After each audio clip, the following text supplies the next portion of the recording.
खूप वेगळा विषय आणि मला वाटतं की तुमच्या आवडीचं जॉनर आहे हे. तर बऱ्याच दिवसांनी स्टार प्रवाहावर अशा वेगळ्या विषयाची मालिका येते. तर काय विचार होता नेमका आणि प्रेक्षकांना ती नक्कीच आवडणार आहे.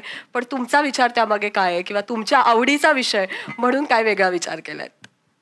नमस्कार. पुन्हा एकदा तुमच्या सगळ्यांचं स्वागत आहे. माझी हक्काची माणसं आहात तुम्ही आणि प्रत्येक वेळी आम्ही काहीतरी वेगवेगळं जेव्हा रसिक प्रेक्षकांपर्यंत घेऊन यायचं असतं तेव्हा तुमच्या मार्फत तुमच्या साक्षीने त्याचं आम्ही श्री गणेश करतो.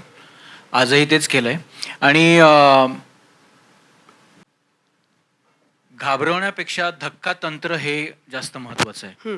कारण जेव्हा केव्हा अशा मालिका आलेल्या आहेत तेव्हा उत्कंठावर्धक काहीतरी झालं पाहिजे आणि उद्या काय हा प्रश्न जोपर्यंत रसिक प्रेक्षकांना आपण पाडत नाही तोपर्यंत अशा धाटणीच्या अशा जॉनरच्या मालिका पुढे सरकत नाहीत. आणि काजळमायामधनं सुद्धा उद्या काय, उद्या किती उत्कंठा असेल, आपण ती किती ताणून धरू शकतो आणि त्यात धक्का तंत्र देऊन मग थोडीशी भीतीची सावट अशा पद्धतीने बांधलेला हा विषय आहे. आणि हो, माझा फार आवडता आणि मी म्हणजे खूप एन्जॉय करतो हे जॉनर. पण अशा पद्धतीची मालिका, अशा धाटणीची मालिका आत्ता आपल्या मराठी वाहिनींवर कुठेही नाही आहे. आणि अशा विषयांचा एक खूप मोठा रसिक प्रेक्षक वर्ग आहे ज्यांना काहीतरी वेगळं पाहायचं आहे. आणि ह्या मालिकेद्वारे आम्ही आता रसिक प्रेक्षकांपर्यंत काहीतरी वेगळं आणण्याचा प्रयत्न करतोय.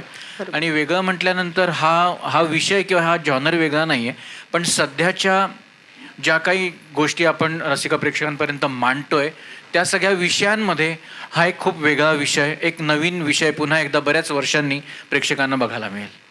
येस, म्हणजे या वाहिनीवर कुटुंबा सह बसून आपण अनेक मालिका पाहत असतोच. पण जसं तुम्ही म्हणालात की धक्का तंत्र, तर तो सुद्धा एक आकर्षणाचा बिंदू असू शकतो आणि त्यासाठी वेळ सुद्धा अगदी परफेक्ट आहे. रात्री 10:30 वाजता ते धक्का तंत्र बघायचं, आजमावायचं आणि मगच झोपायचं. म्हणजे ही मालिका सुद्धा संपूर्ण कुटुंब एकत्र बसून बघू शकतं. कारण आपण जनरली जेव्हा कोणत्या फॅमिली गेट टुगेदर्सला भेटतो किंवा मैत्रिणी भेटतो तेव्हा कधीतरी कुठेतरी एक विषय तर निघतोच ज्याच्यात एखादी गोष्ट भूताची असते किंवा एखादी गोष्ट रहस्यमय असते.